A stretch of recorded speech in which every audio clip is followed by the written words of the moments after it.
ప్రియమైన సహోదరి సహోదరులకు యేసుక్రీస్తు నామములో శుభములు. దేవుని యొక్క మహిమ మీ మీద ప్రకాశించునుగాక.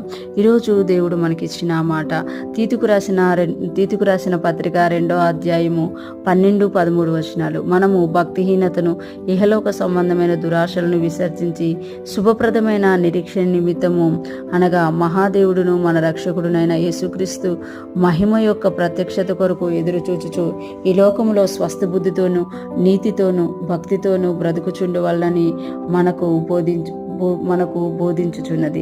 ఈ మాటలు మనం తీతుకు పౌలు గారు రాసిన ఉత్తరంలో చూస్తున్నాము. 2వ అధ్యాయం 12వ వచనంలో చెప్తున్నారు కదా, మనం భక్తిహీనతను, ఇహలోక సంబంధమైన దురాశలను విసర్జించి, అంటే చాలామంది మీ దేవుళ్ళు ఉన్నామనుకుంటూ ముందుకెళ్ళిపోతున్నప్పుడు అనేకమైన భక్తిహీనతలు, ఇహలోక సంబంధమైన దురాశలు మనలో ప్రవేశిస్తూ ఉంటాయన్నమాట. అలాంటి వాటిని మనం ఏం చేయాలంట? విసర్జించాలంట. ఇప్పుడు చూడండి, మనం ఏదైనా ఒక మొక్క పెట్టినప్పుడు దాని చుట్టూ వచ్చే పిచ్చి మొక్కల్ని ఎప్పటికప్పుడు మనం తీసేస్తూ ఉంటాం. అలాగే మనం కూడా ఎదుగుతున్నప్పుడు మనకు తెలియకుండానే గురుగులు అనేవి విత్తబడుతూ ఉంటాయి. వాటిని మనం గ్రహించాలి. అది భక్తిహీనత అనమాట. అంటే దినదినము మనం భక్తిలో ఎదగాల్సింది పోయి దినదినము దేవుని యందు భయభక్తులు కలగాల్సిన మనము దిగజారిపోతూ ఉంటామంట, హీనతలోకి వెళ్ళిపోతూ ఉంటాం అనమాట.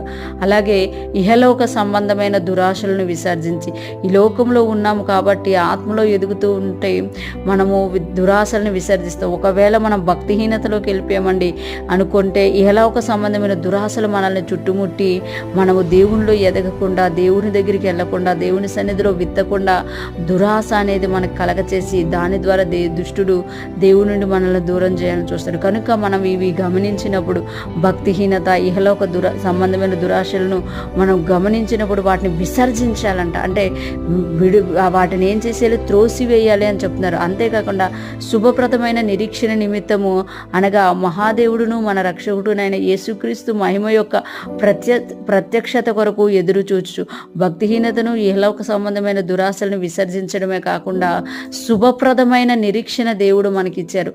ఆ నిరీక్షణ ఏంటి అని అంటే మహాదేవుడును మన రక్షకుడునైన యేసుక్రీస్తు మహిమ యొక్క ప్రత్యక్షత కొరకు మనమంట ఎదురు చూడాలంట. చూడండి, ఈ లోకంలో భక్తిహీనత దురాశ వస్తే మనం శుభప్రదమైన నిరీక్షణ, మహాదేవుడును రక్షకుడును యేసుక్రీస్తు మహిమ యొక్క ప్రత్యక్షతను ఏం చేస్తాము అని అంటే నిర్లక్ష్య పెడతాము. అదే మనం భక్తిహీనతను దురాశను విసర్జించేస్తే మనం శుభప్రదమైన నిరీక్షణ, యేసు యొక్క ప్రత్యక్షత కొరకు ఎదురు చూచేవారిగా ఉంటామంట. ఈ లోకంలో స్వస్థ బుద్ధితోనూ నీతితోనూ భక్తితోనూ బ్రతుకుచుండవాలని మనకు బోధించుచున్నది. ఆ ప్రత్యక్షత మనకి ఏం బోధిస్తుంది అంటే ఈ లోకములో మనం భక్తిహీనతగా కాకుండా స్వస్థ బుద్ధితో కలిగి ఉండాలట, నీతితోనూ భక్తితోనూ బ్రతుకుచుండవాలని మనకు బోధించుచున్నది అని పౌలు గారు తీతుకి తెలియజేస్తున్నారు. ఈరోజు ఫ్రెష్ మన్నా వింటున్న ప్రతి ఒక్కరూ జ్ఞాపకం చేసుకోవాలి. తీతుకి పౌలు గారు రాసినట్టుగా ఈరోజు దేవుడు మనకు తెలియజేస్తున్నారు కదా.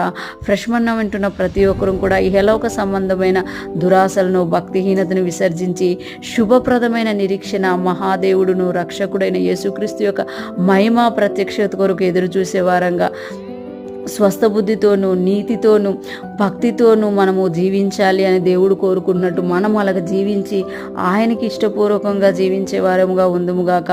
దేవుని కృప మనల్ని నడిపించునుగాక. ఆమేన్.